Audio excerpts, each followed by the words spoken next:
Hey folks, it's Marvin Cash, the host of the Articulate Fly, and we're back with another Southwest Virginia fishing report with Matt Reilly. Matt, how are you? Man, I'm doing pretty good. How are you? As always, just trying to stay out of trouble, and I think we are pretty close to officially being in fall and not have any more hot weather here in the Mid-Atlantic. Yeah, I would say we definitely don't have hot water, but we are kind of petering out of what you might call a false fall or Indian summer, or I don't know what the official term is for it, but it's been cool. And we've got a bunch of, 80, 85 degree highs and 50, 60 degree overnights in the next couple of weeks coming. Not a lot of rain and low, clear rivers. So, summer, at least on the river, is going to cling on for a little while longer. Yeah, and so, when you get into that low, clear zone, what do you do on the smallmouth front to get more fish in the boat? Well, to tell you the truth, I'm not necessarily concerned with more fish in the boat. Particularly this time of year. Pre-spawn and late summer, I'm really, and I guess always looking for big fish, and sometimes that comes at the expense of numbers. But anytime you're dealing with low clear water, especially real low and clear water, you're going to have spooky fish, and you've got to have a game plan. You've got to think about water that you can, approach fish well in. Sometimes you have real bony water that you can barely get the boat through, and you're going to, be making a bunch of commotion and stuff just traversing that water. And sometimes the best move is just to eliminate that, focus on places that you can approach stealthily. And, when the water gets really low and clear, it moves a lot slower too. So, if you're fishing 9 miles of river, 7.5 miles of river, and you're really being stealthy and moving slowly and putting your best foot forward in the right places, that can make for a really long day. So, you've got to have an idea of where your best spots are going to be to achieve the goal at hand and eliminate some, and, really spend your time where you need to. So it does pay to have a game plan. Yeah, and I would imagine too on the stealthy front, in low water, it also helps to probably be able to cast a fair distance without rocking the boat, right? Absolutely. Yeah. That's a skill that, it can be very noticeable when somebody doesn't have it, shifting weight really heavily from your, right foot, left foot, right foot, left foot is your false casting. If you're on flat, clear, slow, shallow water, it's a dead giveaway, and you're going to have to, it's a big hurdle to overcome, especially when you're talking about big, wise, spooky fish.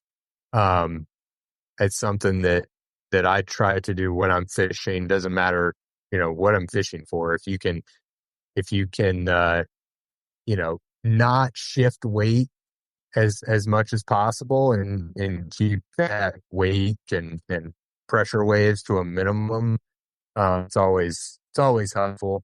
And then, just the really technical aspects of bug fishing and smallmouth behavior come into play too.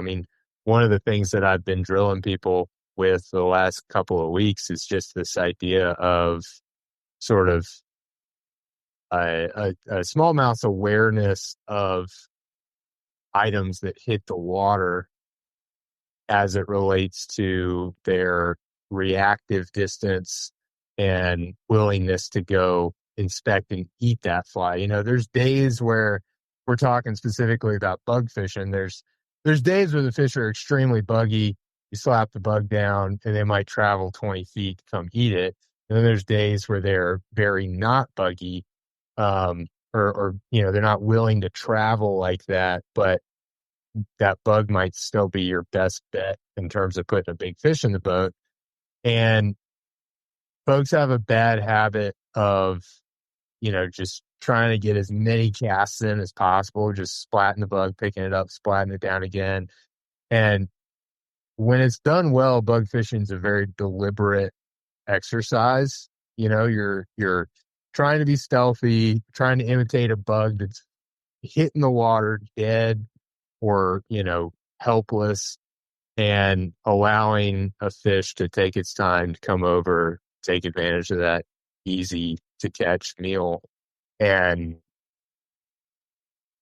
if you're fishing too quickly or you're making too much commotion, you're going to find yourself with some spooked fish and some long periods without fishing the boat. So a couple of things that I always try to get people to do is, one, do not let your bug hit the water or your line hit the water unless it's in the spot that you have previously selected, that you want the bug to hit down in, that you're prepared to fish. Because anytime you splat a bug down and pick it up, any fish that's aware of that fly is now usually uncatchable, you know?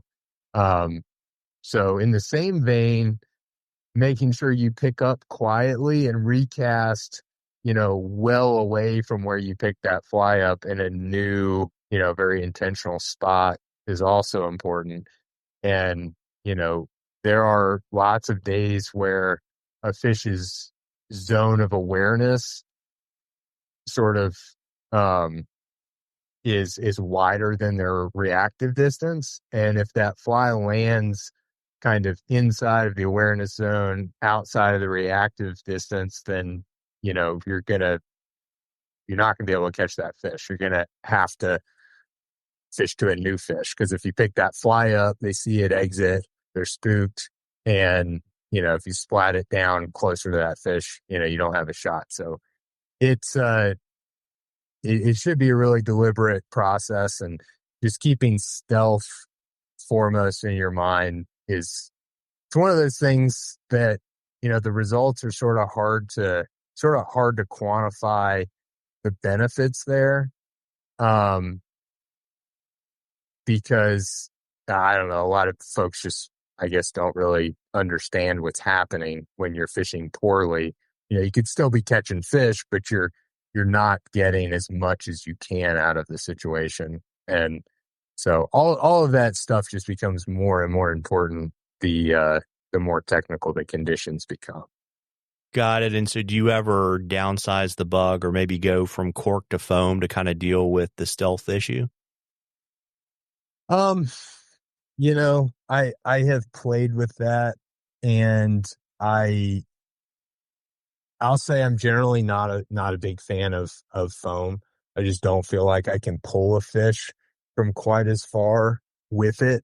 Um, and when the water's really low and clear, some days, when it's real sunny and the fish are fairly predictable in their location, and you can put a fly right near a fish, I think it can work well. But days where they're potentially scattered and you're going to have to, move a fish from further away, to stand a chance at catching numbers of fish, or, you know, put another way, if their reactive distance is going to be smaller, narrower, because you're fishing a fly that they're not going to move quite as far to, or they're not going to be aware of it from as far away. Um, it um, it's it's just important to have a bigger splat, bigger presence.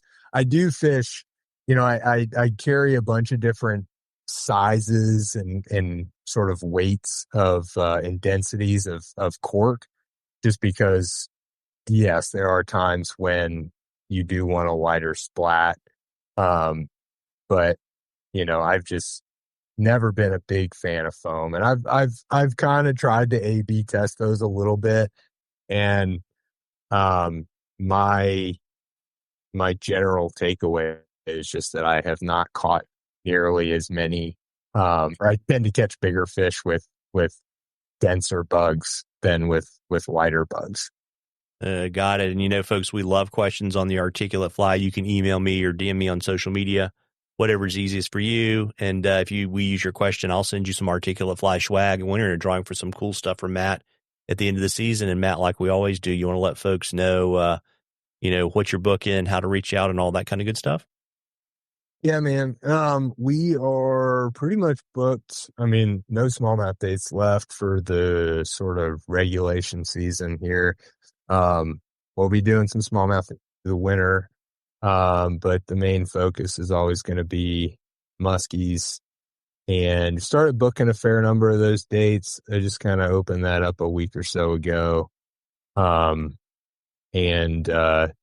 Yeah, let me know if you're interested in that. We've got plenty of days left, but it won't be the case for long, I don't think. And not really focusing on booking anything into the spring, summer yet. But, like I always say, I mean, most of everybody I fish with is a repeat client and tend to rebook dates similar times a year every year. And so if you're interested in doing something that I do, I would at least, just kind of start a conversation. We'll try to get it done, because I can't always promise I'm going to have a plethora of dates left in, a couple months before. So, always feel comfortable reaching out, and all of my contact information's on my website, which is mattreillyflyfishing.com. And I'll stop talking now. It's all good. Well, listen, folks, as I always say, you owe it to yourself to get out there and catch a few. Tight lines, everybody. Tight lines, Matt. Thanks, Marvin.